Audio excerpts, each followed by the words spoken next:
এখন প্রচণ্ড গরম, আর এই গরমে কোনো খাবারই কিন্তু ভালো লাগে না একমাত্র শরবত ছাড়া।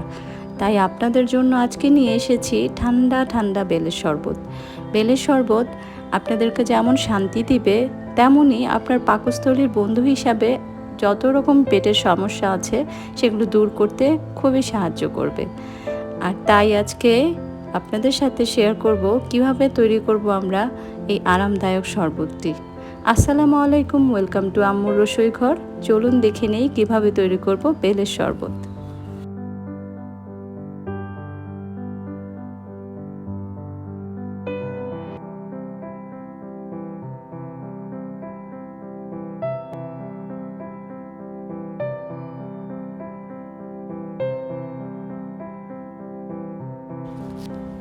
প্রথমে দুটো বেল নিয়ে নিয়েছি। বেলটাকে আপনি এরকম একটা বড় ছুরি অথবা দায়ের উল্টো দিক দিয়ে জোরে জোরে বাড়ি দিয়ে ভেঙে নিতে পারেন। যদি বেলটা খুব পাকা থাকে তাহলে এভাবে বাড়ি দিলেই কিন্তু ভেঙে যাবে। আরেকটা উপায় হচ্ছে এভাবে ফ্লোরে আপনি জোরে একটা বাড়ি দিলেই দেখবেন বেলটা ফেটে গেছে। তারপরে খোলসের ভেতর থেকে পুরো বেলটা বের করে নেবেন একটা চামচের সাহায্যে।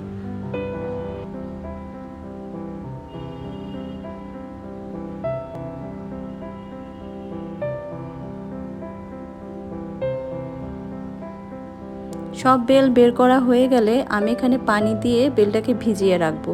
চেষ্টা করবেন 5 থেকে 6 ঘন্টা ভিজিয়ে রাখতে। আর যদি একান্তেই সময় না থাকে মিনিমাম 2 ঘন্টা আপনি অবশ্যই ভিজিয়ে রাখবেন, তা না হলে বেলের পাল্পটা আপনি খুব ভালো করে বের করে আনতে পারবেন না। আমার কাছে খুব বেশি সময় ছিল না, তাই আমি 2 ঘন্টা মতো ভিজিয়ে রেখেছিলাম। ভিজিয়ে দেখছেন কিভাবে আমি কচলে নিচ্ছি বেলটা। পানির সাথে খুব ভালো করে বেলটাকে আগে কচলে নিতে হবে। যখন বেল এবং পানি একদম মিশে একাকার হয়ে যাবে, দেখতে পাচ্ছেন একদম মিশে গেছে, তখন এই যে এই আঁশগুলো, বেল থেকে যে আঁশগুলো বের হয়েছে, এই আঁশ এবং বেলের কিছু ছোট ছোট বিচি থাকে, সেই বীজগুলো এভাবে বের করে নেবেন।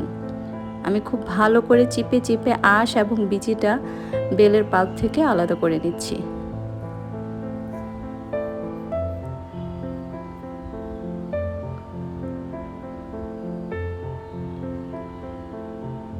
এখন একটা বোল নিয়ে নিয়েছি। বোলের মধ্যে এরকম একটা চালনি নিয়ে নিতে পারেন বড় দেখে, বা আপনার বাসায় যেই রকম চালনি আছে সেই টাইপেরই একটা চালনি নিয়ে নিতে পারেন। সেটার মধ্যে বেলের পাল্পগুলো আপনি পুরোটা বা অল্প অল্প করে ঢেলে এইভাবে করে বেলের জুসটা বের করে নেবেন। এতে করে বেলের যে অবশিষ্ট কোনো রকমের আঁশ আর আপনার জুসের মধ্যে যাবে না, এটাই চালনিতে আটকে যাবে। দেখতেই পাচ্ছেন আমি একটা চামচ দিয়ে কিভাবে ঘুরিয়ে ঘুরিয়ে পাল্প থেকে জুসটা বের করে নিয়েছি। সবটা বের করে নেওয়ার পর এরকম অবশিষ্ট কিছু বীজ বা আঁশ এগুলো থেকে যাবে। অনেকে এভাবে চালনি দিয়ে পরিষ্কার না করে হাতে পরিষ্কার করে খেতেই পছন্দ করে, আপনি চাইলে সেভাবেও করতে পারেন। এখন দিয়ে দিচ্ছি 2 টেবিল চামচ চিনি। চিনিটা আপনি আপনার স্বাদ মতো ব্যবহার করবেন। আমি আসলে যতটুকু মিষ্টি খেতে পছন্দ করি ততটুকুই চিনি এখানে ব্যবহার করছি। তারপর খুব ভালো করে মিশিয়ে নিচ্ছি। এখন ঠান্ডা পানি মিশাচ্ছি।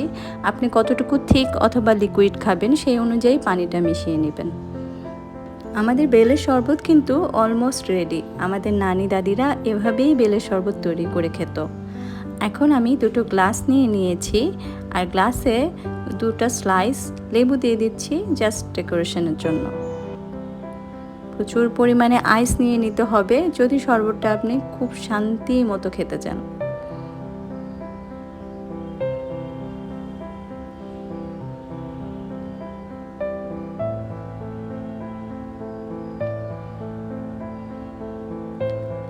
এবার তৈরি করে রাখা শরবতটা আমি ঢেলে দিচ্ছি প্রথম গ্লাসটাতে। আপনি এভাবেই বেলের শরবত খুব মজা করে খেতে পারেন। আর আমি সেকেন্ড গ্লাসটাতে শরবতটা ঢেলে এটাকে একটু চেঞ্জ করব টেস্টটা। এখানে আমি একটু লেবু দিব,